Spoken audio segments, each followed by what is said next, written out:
So you've looked up how to make money online, came across dropshipping, and probably spent hours watching 21-year-old kids on TikTok talk about how they became millionaires through the business model. Guilty. Maybe at this point, you've finally felt ready to take the leap and start, well, dropshipping. You probably spent way too long designing the perfect website or choosing a product that you feel is guaranteed to sell. Maybe you've even launched some ads exactly the way you were told to by the gurus online, but no sales, not even one. Zero, zilch, nada, zip. But now you're confused because you know that selling things on the internet is not going away. In fact, it's only growing every single day. And you're not the type of person to give up on something so easily when you see other people able to have the same success that you so desperately want. So you found yourself on this video, listening to me. Welcome. If you're new here, if you're old here, my name is Nathan Nazareth. I'm a 22-year-old e-commerce entrepreneur, currently traveling the world, building my businesses and creating content just like this. If you watch until the end of this video, you're gonna have a full comprehensive breakdown on exactly what you should be doing if you've started or you're starting dropshipping and you're not getting any sales. Now, since you're already here, if you wanna enter my giveaway that I'm starting to run every single week, it'd be pretty smart of you to smash the like button, subscribe to the channel, and comment something insightful down below. The winner will be selected and announced somewhere in my next week's video. And this giveaway is for a custom built e-commerce store built by me and my team at Outright Ecom. Completely free, it's a steal, so enter in the giveaway.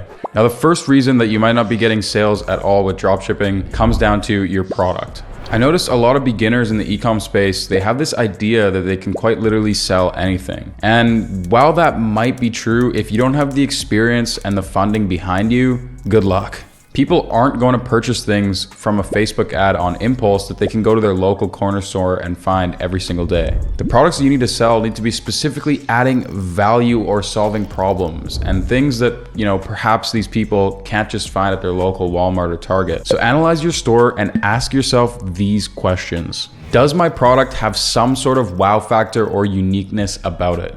Or did I at least market it as such? Does my product appeal to a large and passionate audience? And number 3, does my product alleviate a particular pain point in somebody's life? And keep in mind, sometimes even if your product does smash through all this criteria, it still just won't sell. A good rule of thumb is that if you're testing a product organically on TikTok, Instagram Reels for more than 10 days with over 30 pieces of content, and you don't manage to have many website views, any viral videos, or even any conversions, you should definitely just can the product and move on to the next one. So essentially, you might not be getting sales because your product isn't useful, it doesn't actually provide any value, or at least you're not effectively communicating it that way. The value, in other words, nobody cares about the product and the offer that you're bringing to the market. The next thing that might be preventing you from getting sales is your creative. At the end of the day, content will always be king. You can have the best product or service in the world, but with zero marketing, nobody would know. People who come to me and say they're struggling to get sales almost always have some of the weakest ad creatives that I have ever seen. Whether they're running organic or paid, these ad creatives just suck. And here are the few reasons why they suck. Number 1, the hook is very weak or non-existent. The hook is the first 3 seconds of the video and the most important because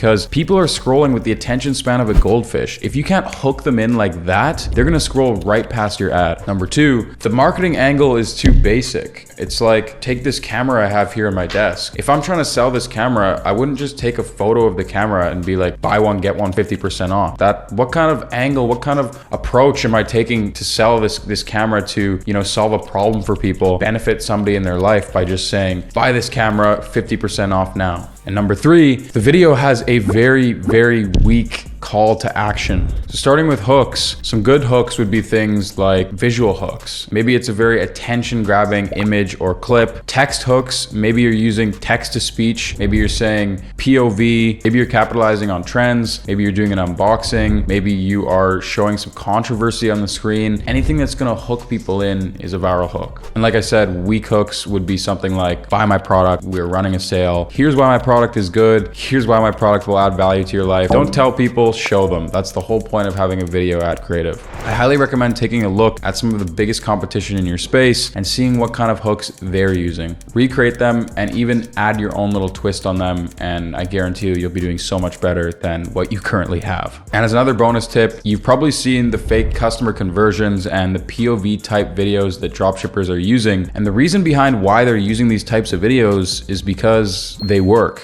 I'm gonna let you in on a little secret that's hiding in plain sight right now, want, but you probably just haven't conceptualized it fully yet and no one talks about it. But if you see people doing something over and over and over again, for example, following a particular trend, using a particular ad creative, using a particular hook, that means that it works and you should probably do it too, or at least try it. Now, one of the best ways to make a winning creative that'll make you hundreds of thousands of dollars is to change the angle that you're approaching it from. For example, we've all seen those air diffuser products. Instead of marketing it because it looks cool or it's gonna make your room smell nice, what I saw one brand do and instantly pop off and make so much money was they marketed it towards couples. They said that you can fill it up with your significant other's cologne or perfume and it's gonna make your room smell just like them. That's genius marketing, because now you have all these couples, a passionate audience of hungry buyers, people in long-term relationships or long-distance relationships who would want a product like that. And all of a sudden, nobody's running the product in that way. Nobody's attacking that part of the market. And this brand that came in and did that instantly made so much money on this same product that was so-called saturated and had been around for a while. Another thing I see is people failing to have any type of structure, storyline, or overall purpose to the videos that they're creating for their brand. This is a huge mistake and you need to correct it right now. You cannot just be posting aimlessly, hoping for something to go viral. You need a plan, a strategy, and a course of action you are consistently undertaking. Take a look at some of the best brands on TikTok like Hush Sleep or Soulset. The marketing was so top tier and it's very evident to see they had an idea, a storyline, and a purpose behind every single video they pumped out. Before you put out a week's worth of content on TikTok, get frustrated and discouraged, plan out 2 or 3 months worth of content on TikTok and take your customer through a journey through the content that you're creating. Though there are some shortcuts, hacks, optimizations, and tips to going viral with short form content, in the long run, you just have to show up consistently and post every single day over an extended period of time to start seeing some real results and building a community or buzz around your product. Lastly, a weak call to action is destroying your conversion rate. If you don't know what a call to action is, it's simply the creator telling the viewers what they should be doing after watching the video.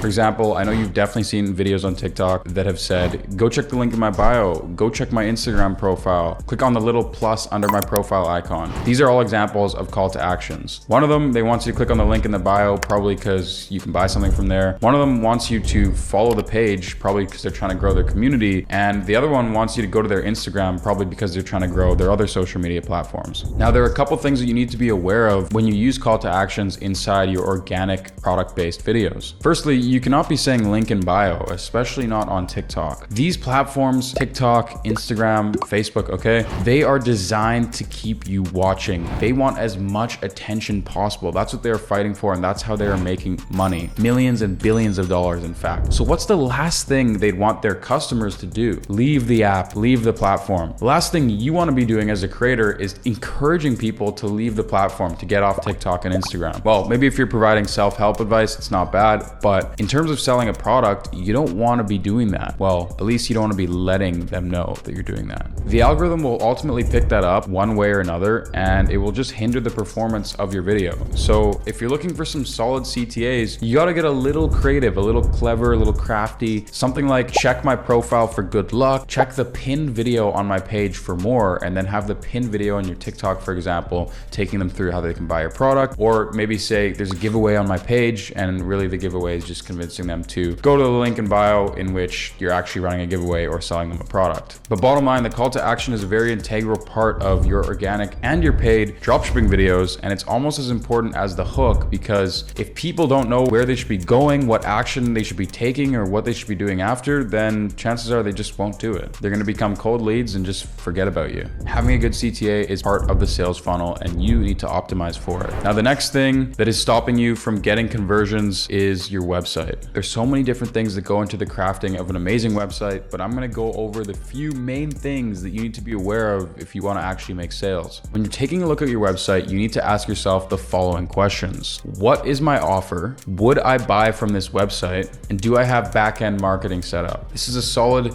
Trifecta of a foundation that always needs to be looked out for when launching your website. Look at billion-dollar companies such as Amazon. All their product landing pages are so simple to use. There's no friction whatsoever in the buying process. You need to replicate this. But first, I'll show you how to diagnose the problem that you're having so then you can take the correct action. So pull up one of my businesses right now and you can see we have 2,494 store sessions today and 98 total orders so far. So is that on track with what I'm looking for? I'm looking for what I call the 10-50-50 rule. So if you have 2,494 website visitors, approximately 10% of those should convert into add to carts, or people who are interested in buying your product enough to add it to their cart on your website. 10% of that would be 250 people. Then 50% of those people should actually start going through the checkout process and about to buy your product. So that takes us to 124. And then 50% of those people should actually follow through, pull out the credit card and make that sale. That takes us to 62 people, and we currently have 98 people or 98 orders purchased today. And that means today we have a 3.9% conversion rate, which beats the 2.5% that we're looking for when using the 50-10-10 rule.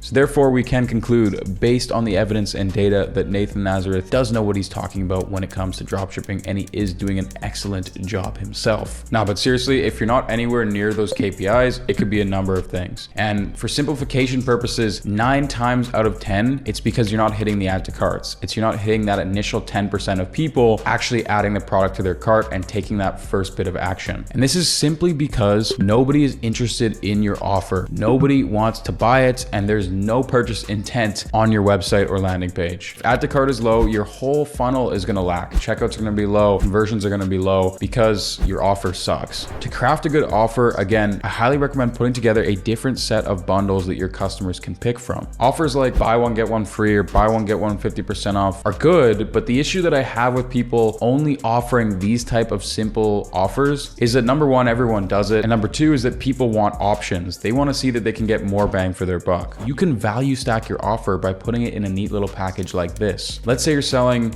resistance bands or like a workout set. You can say buy one, get one free, code 50 for 50% off, one free digital guide teaching you how to get shredded in less than 30 days. Now that last one might scare you a little bit, but bear in mind, there's so many ways to add these little bits of value into your brand. For example, you can go on the PLR store and you can pick up an ebook on how to get shredded or how to get jacked and own the rights to it, and then reproduce it in every single product that you're selling. Or two, you can even leverage ChatGPT to help build you out a document yourself that you want to attach as extra value quite quickly and or easily. I also have custom offers, resources, and so much more. In fact, this is a perfect time for me to announce that I've developed a free program. I've been working exceptionally hard on it. Like I said, custom resources, access to my private networks and suppliers, access to my product research team and winning product sheets daily. On top of that, hours of A to Z guidance and video course to get started with Ecom. This is literally the all-in-one program for getting started. And like I said, as of now, it's 100% free. So you need to pick it up while you can. It'll be the first link down below in the description. I'd also really appreciate some feedback on it. Let me know what you guys think, because it took me months to create, and I think it's the absolute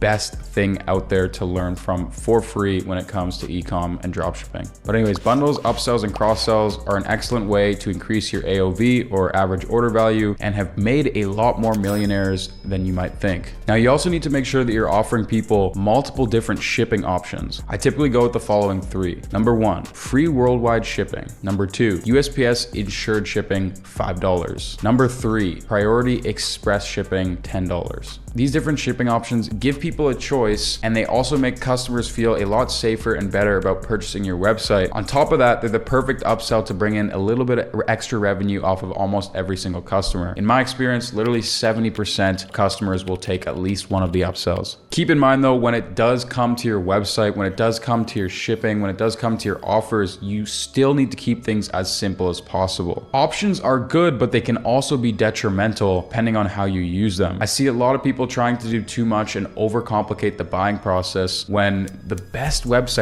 take Amazon per se, are the most frictionless. They have one page, one easy button that says buy it now or check out, and then a very smooth, simple, and fast checkout process. business, you need to be focusing on removing as much friction as possible so you can get people from here to here in the easiest, fastest, and most effective way possible. And lastly, if you want to be successful long-term with the brand, you need to make sure you have some sort of back-end marketing set up successfully. Again, if you want templates and everything that can help guide you with that, it'll be in the free course, 100% free. So that'll be the first link in the description. But me personally, email and SMS marketing makes up 25 to 30% of the total revenue. And without it, I would make a lot less profit. If you're spending money on the front end to acquire customers, you better be maximizing every single dollar out of them on the back end. Otherwise, your profit margin is going to be a lot slimmer than it could be. And you're going to get crushed by your competition because they'll be able to outspend you since they're making so much more on the back. To set this up, Shopify has it built in, or you can use third-party apps like MailChimp or Klaviyo. Personally, I'm a big fan of Klaviyo. And now you might be asking, what should I set up in terms of back-end email marketing? So in the following three is the essential place to start. So you need some type of abandoned cart checkout automation. So basically, when a customer adds something to their cart, maybe they start the checkout process, whatever, but they don't actually go through with it. They don't actually pull out their card, pay for it, but they put their details in. So they put, an email or maybe a name and a phone number. Then that way, this automation can immediately reach out and say, hey, boom, you left this in your cart, come back, here's a special discount, pick it up. And all of a sudden, you've made more money that you otherwise wouldn't have. And number two, you can have some sort of post-purchase automation. So this is already after you get the sale. Then what happens is they get taken to a post-purchase page, or maybe even an email gets sent out as well. And it says, hey, thank you so much for joining the community, purchasing our product, whatever it is. We want to offer you this, this, and this for X% discount or whatever it is to incentivize them further. And then lastly, you want to have some type of 3-day, 5-day, 1 week, even warm-up sequence for everyone who joins your email list. And this warm-up sequence will be specifically designed to push somebody over the edge and eventually buy your product. So now I want to announce the giveaway winner of last week's video. So congratulations to the Night Sky, or at least that's what you go by on YouTube. So shoot me a DM on Instagram and we'll get right in the works of setting up your store. And congratulations, the rest of you are now equipped with the right information to give this another shot and finally see those first sales up on your Shopify dashboards. Don't forget to grab my entirely free program. Not sure how long it's going to be around, so move fast. First link down in the description below. And as always, I appreciate you guys. Thank you so much for tuning in, and I'll see you in a few days. Peace.